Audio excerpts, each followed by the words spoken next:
So I paid him £10,000 for 2 days of coaching. And Gabriel, you know what happened? In 6 months, I bought 35 houses. In 6 months. The way I was able to do that was because he knew a financing strategy, because he told me, first of all, how to find the deals, because he had a system. He taught me how to find the deals, how to negotiate the deals, and how to finance the deals. And this is the most important part, because one of the biggest myths is, well, you need money to buy real estate. And that's a big myth that everybody thinks is true, but it's actually not true. It doesn't, yes, they need money, but it doesn't have to be your money. And so this is one thing that really stuck with me. And then I just started investing. I thought, wow, why isn't everyone investing money in mentors? They'll invest £5,000 or £10,000 on a holiday or a car that's going to depreciate half the price. Why are they not investing in their number one asset? And this is what I learned. And I think I'm very blessed to be able to learn this principle very early on. The more I invest in mentors, the more action I take, the more money I make, and it's that simple. And all these little things, by having the right knowledge, and especially right now, we talk about Covid-19, if you don't have the right knowledge to execute through this period, you're going to get taken out from the market. You've probably heard that your story is your brand.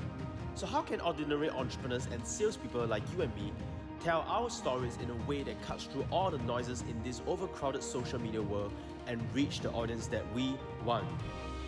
Join me as I break down storytelling secrets that have helped me achieve over 8 figures in revenue, as well as interviewing some of Asia's most prominent names and rising stars to uncover their stories. I hope this show will inspire you to be more vulnerable and share your story to the world, because your mess is your message. My name is Gabriel Wong, and welcome to the Story Impact Show. Thank you, John, for being on the show, and thank you for agreeing to do this. Oh, thanks for having me, man. I appreciate it. Yeah. So I was going to ask you a couple of questions regarding the regarding COVID situation right now. How is it in the UK right now? Like, how's the situation right there? In the UK right now, it's pretty much everything is just locked down. Everyone's at home. I'm looking out, I can see normally there's lots of cars that drive past, but no one's driving past, and it's actually quite beautiful. It's very calm, very quiet. So yeah, I mean, driving on the roads and taking a walk and just going outside, it's completely dead right now. Everything's just locked down in the UK. Are you able to go out, like for just to go out for a walk or something? Our Prime Minister allows us to do one form of exercise. That's it, and we can't stop. So if we run, we can run, and then we just can only run around our block, and that's it, really. Okay. So you mean most of the businesses are closed right now, all the F&Bs Yes. And everything? Yeah, everyone's working from home, and yeah, pretty much the UK is just lockdown right now, full lockdown. So how long have you been staying home right now?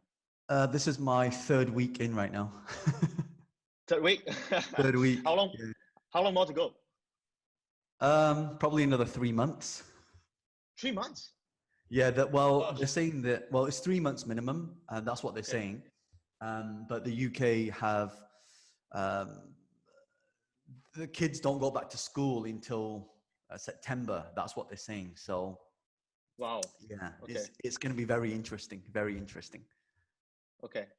So before we dive into the topic of the COVID and what businesses should be doing right now, for some of my viewers who are not exposed to you yet, I just want to dive into a bit of your story, because I've heard about your story about how you became a self-made millionaire at age 27, and you were more focused on like real estate back then. I remember when I hear you speak, it's a lot about real estate, but you had sort of like a transition more into like online learning and becoming a social media expert. So could you tell me more about that? Like what, how do you get started in the first place, and then transitioning into a social media expert?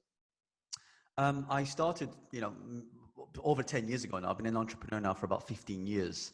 I started in the whole self-development space when I was 21 years old. Then I started reading books, going to seminars, and one of my dream jobs was to become an animator. So I spent a lot of my time at university. I wasn't very good at school, by the way. So the only thing I thought I could do is I could draw, and then I could do computer animation. So then I got a job as an animator, and one day my boss, because I got so good at my job, my boss felt a little bit threatened, and so his goal was to kind of get me out of the company. So then I got made redundant. And so I remember walking out that day saying to myself, I'm never, ever going to let anybody point their finger at me and say that you're fired. And so that's when I decided to do my own thing. I think if people want to survive in this whole thing that's happening right now is that the only person that can make you survive is you, nobody else. You can't rely on the government. You can't rely on your employer. All you can rely on is you.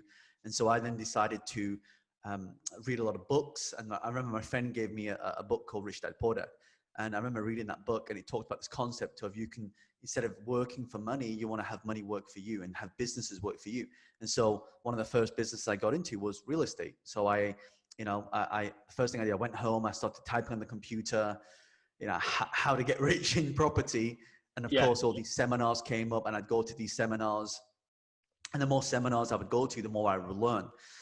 And what I realized is that in these seminars, they were trying to like sell you courses and programs. I'm like, okay, well, this must be the normal thing. And as I tried to look on the traditional school and university syllabus, they didn't have anything to do with how to become an entrepreneur, how to, make money from real estate. So then I inquired into one of these seminars, and, they were charging like £350 for 1 day of training. I'm like, I don't have £350. I mean, I did, but I didn't allocate it to training. And so one of the things that I did was, I went to my uncle and I said to my uncle Chi, I said, look, I want to go into this seminar and I want to learn how to invest in property. And he said, what does it teach you? He said, it's going to teach me how to get rich. And the first thing he said to me, he said, it sounds like a scam. And I was like, maybe it does, but you know what? I've got nothing to lose.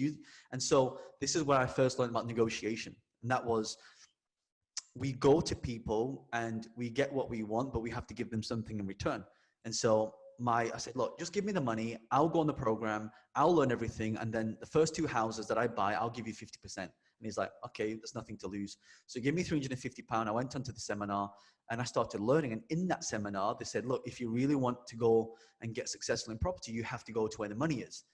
And I'm like, okay, well, where's the money? Well, the money is in investors. You got to find investors. And they talked about this concept of OPM, other people's money. And so then I started doing research on these like investor groups. And of course, then again, they were asking for more money to join. I'm like, this is like, is this normal? And so to join this investor group, it was going to cost £3,500, which I did not have. Yeah. So I remember going home and speaking to my partner at the time, my girlfriend at the time. And I said to her, I said, Kerry, we there's this group that I want to join, and I think we should join it because it's going to help us make more money. And she said, well, how much is it? I said, it's £3,500. You know what she said to me? She says, honey, sounds like a scam. I was like, no. Like, because the problem is when you're trying to do something and you're in that world and you're deep in that world and you're trying to explain it to the people, all they see is the facade. They don't see the deepness of it. And so I remember sitting there at my kitchen table just thinking, how am I going to get this money? And I remember seeing the HUD. At the time, I had a Honda S2000 convertible, and I just saw the HUD of my convertible, and I thought, you know what? I'm just going to sell my car. So I remember, and I worked really hard to buy this car. It was a 256 brake horsepower car, 6-gear speed box convertible. I was like, wow, this is my dream car. And so I remember I'm selling that car for £15,000, and then I got £15,000 back. I spent maybe £2,000 buying this old clapped out banger. And then when I bought that, I was left with about £13,000, and I spent £3,500 on this, in this group. And sure enough, I went into this group and I started finding people who were more investors or people looking for investors. Like, hold on a second, I just joined this group and everyone's looking for money. I thought this group had all the money. So then someone said to me, he said, John, look, if you want to be successful, you have to get a mentor. And I'm like, well, how do I find a mentor? So then I started asking people, and someone said to me, said, John, if you want to find a mentor, you have to find someone who's already got what you want, and then you need to learn from them. So I remember finding this guy's name was Ying Tan. He's a Malaysian guy, and he owned this really successful company, this mortgage company. It still exists today, hugely successful. And I said to him, and I remember, going through his PAs and messaging him, and he was the CEO of this company. And I finally got through to him, and I said, Ying, I heard all about you. I'm so inspired by what you do. Can you mentor me? And he said, sure. I said, yes. And he said, it's only £10,000 for 2 days. I'm like, this sounds like a real scam. Like, it's like I'm spending money all the time. It's like everyone I go to is like asking for money. Yeah. So of course I go back home and I speak to my girlfriend again. And I said to her, look, I think we need to, invest in a mentor to teach us how to do this stuff properly. And she said, honey, seriously, you're getting scammed. Stop doing all this stuff. Like, you're going to waste all our money. But I knew that if I want to achieve something different, I have to have a different mindset. And so one of the things I started doing was saying to Ying, I said, I tried to do these deals with him. I said, look, just make me the money and then I'll pay you the money. And I tried to do yours man negotiation. He said, John, let me teach you the first lesson of entrepreneurship. I said, what is that? He says, you'll only be successful if you put some skin in the game. I said, what does that mean? It's what right now, if I train you and you don't do anything, you have nothing to lose. If you give me £10,000 and I train you and you don't do anything, you've just lost £10,000 and you've just lost your car. I'm like, good point. So I sat on this for about 3 months thinking, should I do this? Should I not do this? Should I do this? Should I not do this? And as I did that, my life started getting worse. Nothing changed. And so, I said, you know what? Fuck it. I'm just going to give him the money. So I paid him £10,000 for 2 days of coaching. And Gabriel, you know what happened? In 6 months, I bought 35 houses. In 6 months, right? 6 months. Believe it. 6 months, I bought 35 houses. And the way I was able to do that was because he knew a financing strategy, because he told me, first of all, how to find the deals, because he had a system. He taught me how to find the deals, how to negotiate the deals, and how to finance the deals. And this is the most important part, because one of the biggest myths is, well, you need money to buy real estate. And that's a big myth that everybody thinks is true, but it's actually not true. It does, yes, they need money, but it doesn't have to be your money. And so this is one thing that really stuck with me, and something that, and then I just started investing. I thought, wow, why isn't everyone investing money in mentors? They'll invest £5,000 or £10,000 on a holiday or a car that's going to depreciate half the price. Why are they not investing in their number one asset? And this is what I learned. And I think I'm very blessed to be able to learn this principle very early on. The more I invest in mentors, the more action I take, the more money I make. And it's that simple. And that's, I remember the first transaction I did in property. I bought the property for 85,000 and I sold it for 185,000. I got 100,000 cash. That was like, my salary was like 36,000 and I had 3 years worth of income just from that. And so I thought to myself, you know what I'm going to do? I'm going to take that money and reinvest it. And so I started reinvesting in mentors, and then I started investing in businesses, and then I started creating different companies. So now I have, a training company, I have an events company, I have a technology company, I have online business, and I have a consulting company. And so now I'm also an investor in lots of different companies. So that's what gave me the seed capital to be able to do that. And last year we actually listed our company in the stock exchange, and on the day of that valuation is valued at over 30 million. So all these little things, by having the right knowledge, especially right now, we talk about COVID-19. If you don't have the right knowledge to execute through this period, you're going to get taken out from the market. So I know that was a little bit long-winded, Yep. but that's kind of how I got to where I am today. Yeah, that's really good, because I got so much from you just from that from the story and from the sharing. I think a couple of follow-up questions I want to ask is that you mentioned that when you go from one class to another class, right? And people around you were saying that it's a scam. And like majority of people, if they are in an environment where the people around them don't believe in them, all right, they will eventually cave in and they will just agree and they would stop the journey, right? What kept you going despite your uncle, your girlfriend, telling you that it's a scam? And even as I'm hearing right now, okay, sometimes it does sound too good to be true, right? So what kept you going despite everyone around you was saying it's a scam? One thing I've learned in life, Gabriel, is that there's always 3 sides to a story. There's your side, there's their side, and there's the facts.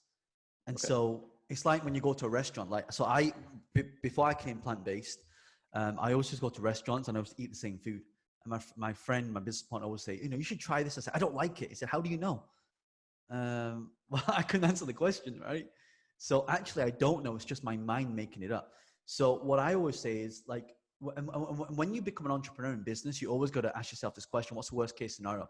Worst case scenario, I spend £2,500 on a seminar. I don't make anything. Big deal, right? I just lost some money. But what's more important than losing money is time, right? Do you know right now, for me, it's such the best time right now. I've been preaching this for the last 4 years, that people need to get online. They need to create their personal brand. They need to create their community, their tribe. And yet everyone's being comfortable doing it, right? They've been comfortable not taking action. Well, you know what? Now they are forced to take action, because now there's no other way, right? If you don't do this, you're going to get taken out.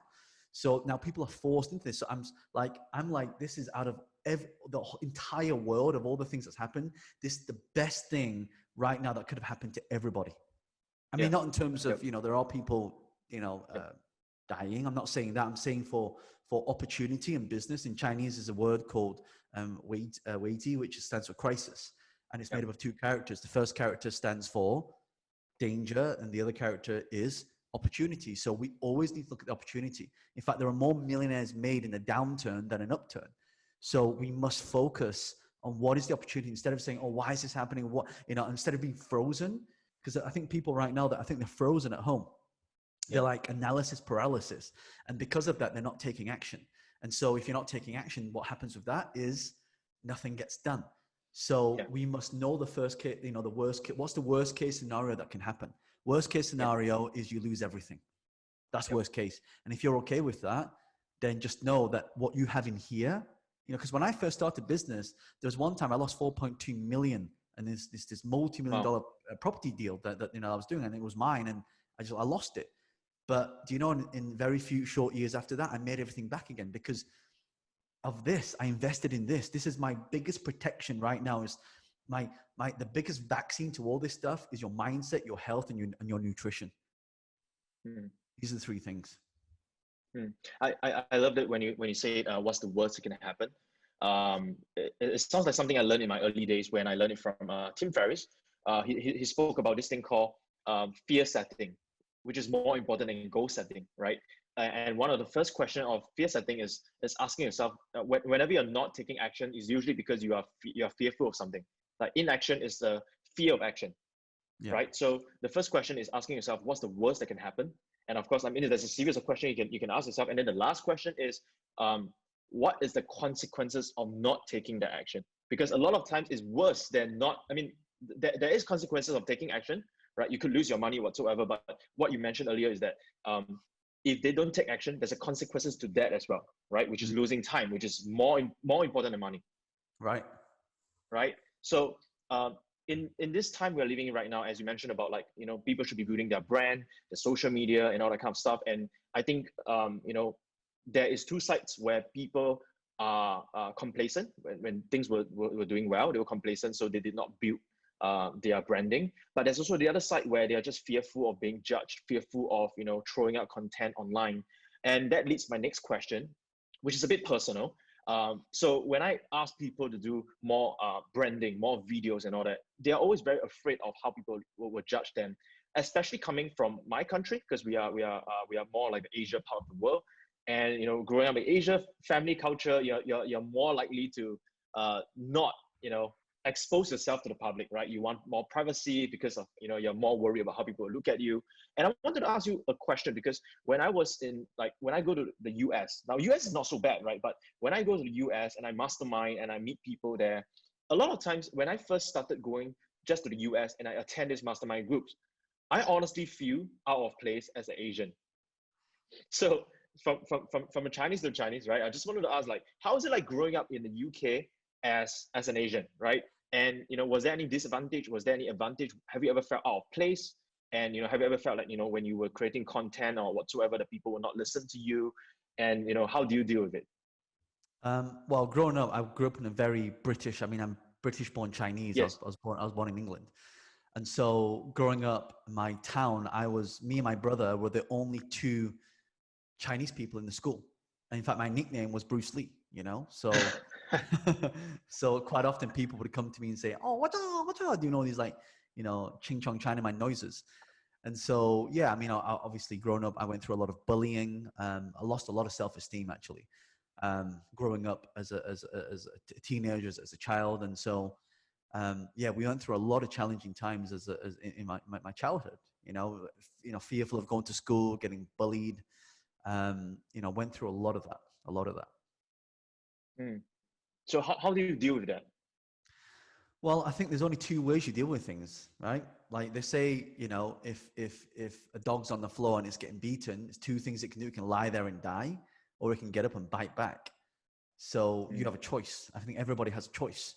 You either do something about your current situation and stop blaming people and stop blaming the government, blaming the virus, blaming the, the situation, and do something about it. That's, Gabriel, that's one thing we have control of. We have control of what we do.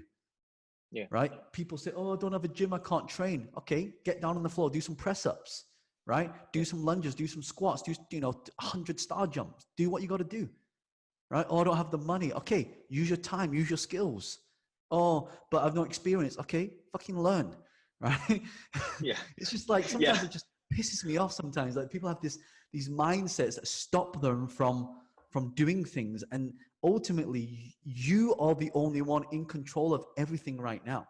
And so I get passionate about this because I receive thousands of messages every single month from people saying, I can't do this because of, I can't do this because of X, Y, Z. I don't have the time, whatever. Everything that comes out, every time people say, I want to do something, but it's an excuse. That's it. Yeah. It's an excuse. Yeah. Right? So you either live life with your excuses or you do something about it. It's that simple. I'm sorry to say. I mean, there's no magic pill or silver bullet. You just got to do it. And there's nothing else I can say to that. I mean, the more action you take, the more money you make. And it's that simple. Yeah. Yeah. I 100% agree. Let's talk more about COVID-19. What is your outlook on, for this, for the economic impact in the world right now, for the couple of months down the road? What is your outlook for the economy? I think the economy is going to be hugely. I mean, for example, one of my companies is an events company. So we're not going to be running events for probably the next 6 or 12 months, right? Yeah. So lucky I have my real estate, I have my technology company, I've got my SaaS software, I have multiple streams of online income. And so it doesn't really bother me that much. In fact, I'm happy because in a way, all my competitors are really struggling because that was their one business model. And so for me, I think I just made a post on my Instagram, and these 3 words that people need to be focused on: adapt to market changes, survive through whatever you need to survive through, and thrive once all this is over. And so what I always say to people, now is the time for harvesting. For example, ad spend. We need to be putting as much money, like people are now holding on to money. No, you need to be investing the money right now, because now it's going to be cheaper than ever for you to buy things. Do you know, Gabriel, 2008 is where I made a lot of my money. 2008, you know what happened, right? We went through a crisis, a recession. When everyone was selling all the houses, I was buying them all at like half the price. And so when everything recovered, property prices went up, bang, I got equity. So I think the outlook for 2020 and what's going to be happening in COVID-19, I think a lot of businesses, even when this whole thing is over, like events, for example, there's going to be new regulations that will come in to say, hey, you can't sit next to each other more than 2 meters. So that's going to affect things. And the public sentiment, even in China, was the first to get hit. And now their economy, everything's getting back to normal, but business is not as usual. They're trying to give people vouchers now to go out shopping. So what's happening it takes 3 months on average to create a new habit. So now people are at home. They get I never used to cook, right? I'm cooking every day now, right? Because it's become a habit. Because I'm normally traveling around the world and I'm eating out, but I cook. I make, because I'm plant-based now, so I tend to make a lot of the food myself. So I know what's going in there. I know if there's any salt or sugar and all that stuff. I know it's clean, like, when I eat it. So people have now been conditioned over these next 3 months to purchase online. Like, everyone's purchases now, like online sales have gone bang like this. Yeah. So, Amazon, everyone's ordered stuff from Amazon. And if you've got your own e-commerce store, and if you've, got online programs, like even my own online training. So a lot of our offline trainings we used to do, we're now doing them online. And I've seen that short rate is over 50%, which is insane compared to 10 or 15% at a live event with all the costs. So there's going to be a realization of people going, oh my God, shit, I shouldn't even put events on anymore. It's like, our board is seriously considering not putting on any events anymore, because we can do everything from this is my office, my home office. And I can stream to hundreds of thousands of people all around the world. I do the message once and bang, the message goes out to all these people. So I think the public sentiment and entrepreneurship is all about leverage, how we're leveraging technology. Like, I can tell you now, there's no new technologies come out. So we had a video guy, extremely talented, work for us. But due to COVID-19, he doesn't want to do any work. So we said, okay, if you don't want to do any work, then you're going to have to go. So he left. And then we found a piece of software that replaced his job, like in less than, the software can do what he can do, or what would take him an hour to do in less than 5 minutes. So now there's lots of software coming out that's going to disrupt everything, and that's one of the reasons why I invested £3 million in 4 years of my life building software that would help coaches, consultants, authors, speakers, mentors, content creators, anyone that puts videos up, to create a membership site in less than a few clicks and start making recurring income and make it easy for them, because it's very technical how all that stuff works. So that's why, we created that software, because we knew that it would be a solution to what's going to be happening right now, because we saw the trend. Yeah. So before I ask you more about that, because you mentioned events, right? Many of my clients, they are in events and now they have to make a shift online. I personally feel, and we mentioned about habits are being created because of this virus. And my thought is that, like, after this whole thing dies down, people are so used to attending event online that, I think, like, those conference and everything, it's still going to be there because there's still a need for that. But like those constant event, a couple of times a year, people will get so used to attending online that, they may not even want to show up at a live event after. What are your thoughts on that? Because you run an events company. Yeah, I definitely think there'll be like, think about it. I've got clients all around the world: Singapore, Malaysia, Australia, Dubai, Holland, UK, US, all around the world. Why would someone, and I tell you, there's a guy called Richard who used to fly from Singapore every single month to attend our events here in the UK. Yeah. Right? When now we can just stream it and he gets exactly the same content. Right? So why would someone spend $1,000 on a plane ticket, another $1,000 on a hotel, and overcome jet lag when they can get the same content of me just teaching the content to you right now?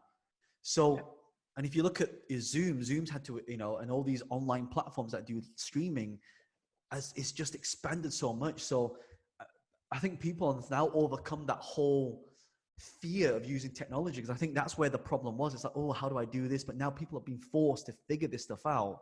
And so now it's become the norm that, oh, we just do a Zoom call, we just record it and we just upload it. It becomes normal.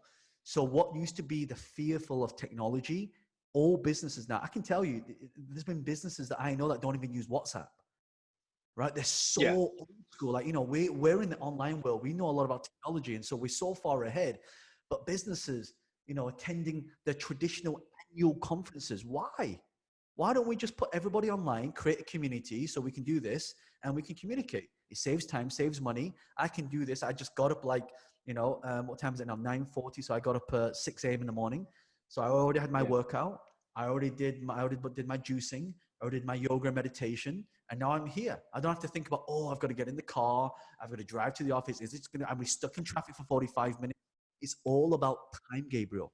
Time is our biggest asset. And I'm telling for everybody who's watching this right now, there has never been a time when you have got too much time.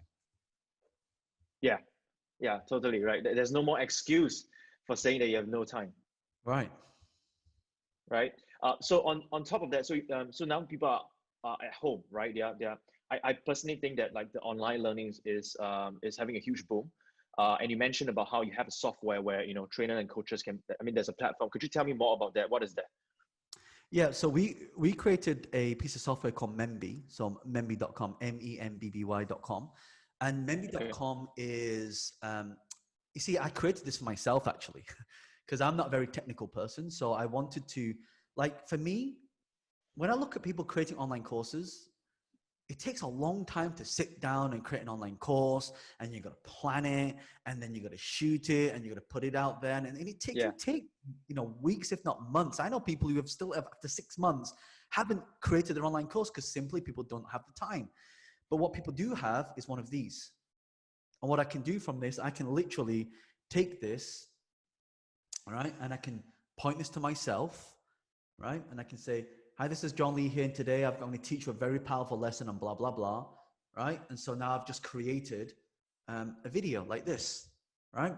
And so wouldn't it be good if we could just create a video? And interestingly enough, I looked at all the people that bought my online courses, and probably less than 25% actually consumed the program. It's like buying a book, right? I wrote a book called Business Hack. And the amount of people I say to people when I'm teaching content, they're like, John, And that piece is really, really good. I love that piece of content. I said, did you not read my book? You got a copy of my book, right? Yeah, it's in chapter 16. They're like, oh. So what happens is people buy this for self-development, but they never consume it.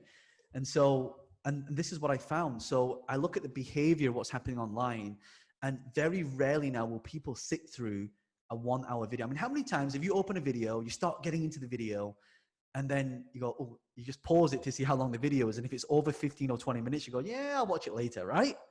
Yeah, yeah. So I've created this concept of this. So if we take a deep breath in, we go, that's called inhalable content. Inhalable content is between 7 to 12 minutes, is just about what people can consume. If your course is a 30-hour program, some people will go through it. The serious people will, like 25%, 75%, but people won't. And the problem is, if they don't consume your content, they won't go through it. So that's why I designed Memby. The Memby is every single day. It's kind of like shooting content on the go and monetizing your videos.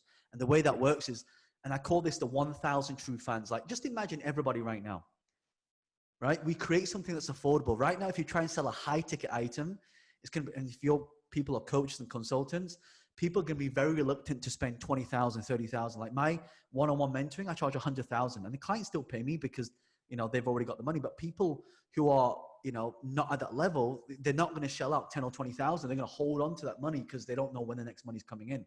So what we have to create is what we call a low high ticket premium. What that means is we create something that's got high premium value, which is what you would get in a high ticket, but you go at a lower price. But the difference is it's recurring, right? Okay. So let me say that again.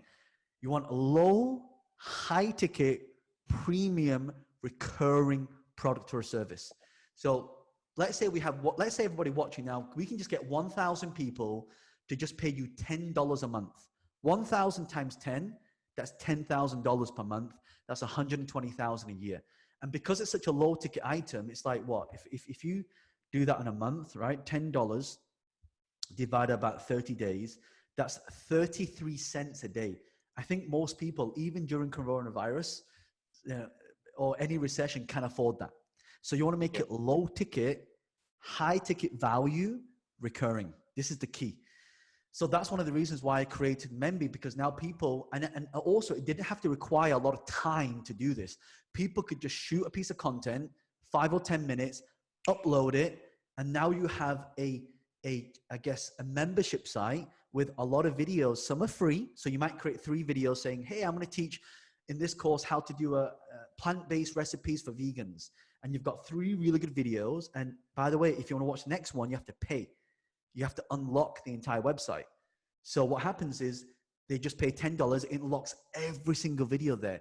This is what I call a freemium model. So I personally think that every single person at home now can do this. Okay. So that's why we created Memby. Okay. So when it comes to this, because I've been asking people to create content like this, and there's a lot of false belief that, okay, this does not work for my industry. Say I'm in real estate, or I'm a financial planner, or I'm in MLM. You know, why would I create content? Could you share more about like what kind of industry or what kind of market is suitable to create content like this, premium content, as you mentioned? Yeah. So it works really for anything that's solving a problem. See, what a lot of people do is you want to create something called an MVP. So what I do is I create like a PDF document and I see how many downloads it gets. If it gets like no downloads, I know I'm not going to create a membership site on that, right? So I want to see what people are, like if I get 1,000 downloads you got to find out just what people's problems are. And you know the great thing about this, Gabriel, everyone can go to Google and start typing in what people's problems are and it'll tell you what the problems are. Right? Yeah. So what we want to do is we want to create an MVP. The MVP attracts the audience with the problem. And then all we do is we create the solution and then sell it back to the audience. A lot of people create the product, then try and sell it to find that they've got no audience to buy it. So if there's got no audience to buy it, guess what happens? They don't make money. So I already know the problems. And that's one of the reasons why I wrote Business Hack. I know one of the biggest problems for people in business right now is cash flow. Yeah. So they're not making enough money for cash flow to pay the bills. And I know that a symptom of that is not being able to make sales. The symptom of not being able to make sales is not being able to generate leads. on a consistent basis. And the symptom of not being able to generate leads is not knowing how to do that or not be able to spend money to do that. So I'm just working backwards to find out what this is. And so for me, I did it a little bit differently. I actually created a group. And the group is, and the reason, the whole strategy and why I created the group is this concept called content for free and implementation for a fee. Right. So right now I give all my content for free, all of it. I actually created a group. It's called, if people go to Facebook, it's called, cause I did this whole trending thing, like, stay at home, hashtag stay at home. So I actually called the group Stay at Home and Start a Online Business. So if you go to Facebook, you type in stay at home and start an online business, you'll find the group. And I created a URL called stayathomeonlinebusiness.com. So if people want to check it out, they can have a look. But in that group, I created it and we had like almost 7,000 people join in 7 days. That's 1,000 people a day joining the group. Yeah. It's insane. And so the reason why so many people join is because I'm giving all my content for free on the condition they help share the group. So now building a community. And the strategy from there is I want to teach people, again, how to organize the content, how to create the content, how to present on content, how to put it. And so the idea is to give the content for free, but our membership site is what they're going to pay for. Yeah. So this is how I'm running. This is how we're going to, monetize. And my goal is to take my company to $1 billion valuation in the next 5 to 10 years. Yeah. So how can the ordinary, people who are in a service business, service professionals do what you do? How can they start giving content for free? Well, what would you recommend them do? Yeah. Let's take the most typical service business, like personal trainers do service, right? Personal trainers every single day can find out what the problems are. We always start with the problems. What's the problem, right? So you might want to start your content saying, hey, one of the biggest problems right now is most of you stuck at home and you're getting fat because you're watching Netflix, because you're eating ice cream and you're not working out. Am I right? Yes, no, yeah. Okay, good. Here's a solution. That's it. Just, so I call these problem solution videos. Problem, solution, bang, pump it out. Problem, solution. That's it. That's all you got to do, right? Biggest problem right now, hey, you're trying to build a following, you got no followers. Here's a solution. Bang. Right? Okay, you want to buy a house during coronavirus, but you can't view any properties. Okay, bang, here's a solution. Okay, you're an accountant right now, but no one's coming to you for business. Okay, what's the problem? Businesses right now want to know how to get grants and government funding, right? That's the problem, but how do we do it? Bang, here's a solution. So just do problem solution videos. And that's, I think, the easiest way to start. Every day, just chuck up. I mean, this is being filmed. I'm not using any fancy equipment. Okay, I've got a microphone, but it's not really that fancy. But this is just my laptop. It's literally, this is the camera on my laptop. Look, right? I'm not using anything fancy. Most people have a phone, right? Most people have a laptop. Just turn on your laptop or go to zoom.com, register for a free account. It's free. Turn on record and talk. And then you record the video. Now you got content, post it. Yeah. That's all they got to do. Yeah. Would you recommend them to create a Facebook group to start attracting people in? Yeah, definitely. I mean, it's Facebook will do all the organic marketing for you. So, for me, I'm every single day. So my strategy is problem, solution, invite. That's it. So here's a problem. Here's a solution. By the way, I've got a group. Come to my group, www.stayathomeonlinebusiness.com. Yeah. That's it. Yeah? Awesome. I just, for those of you who are watching, I just wanted to add on to that, just an additional tip. So previously I was actually running this group called Fund Alliance. I'm still doing that right now. So I created a lot of free content and they have to enter the group in order to watch the free content. And right now, because of Facebook group, you can actually ask questions before they enter into the group. So what I do is that I get their email. So from there, you can actually build your email list from there. And then the second question I'll ask is like, what is the biggest struggle they're going through right now in marketing, right? Because I run a digital marketing agency and now we have about 1,000 over people in the group. And because of that, we have 1,000 over questions on what people are struggling, right? So now you have this list of like what people are really asking, what people are really struggling. Then you can continue to, and it fits your content because now you can create more content to answer these questions. Yeah, that's a great tip. Really good tip. Yeah. Okay, so just I think one last thing is how do they get the book? Earlier I mentioned I saw that you have this business hack book, right? Could they get it on Amazon or something? Yeah, if you go to Amazon, so there's the audio. It's been published by Wiley Publishing, so you can go to my publisher and get the book. But if you go to Amazon, just type in business hack, or if they don't, I don't like reading because I'm dyslexic. So there's if you go to the website called Audible, so Audible, you can actually Okay. download the audio book version of the book. And actually the book just got endorsed by the co-author of Rich Dad Poor Dad. So, and Rich Dad Poor Dad actually, and this is interesting because I was so blessed and so happy because Rich Dad Poor Dad was the book, 15 years ago that got me started in entrepreneurship, and they just endorsed my book. So it's come like full circle, and I'm just Wow. so happy that, that they've done that. That's amazing. Yeah, that's amazing. I got started my journey from Rich Dad Poor Dad as well.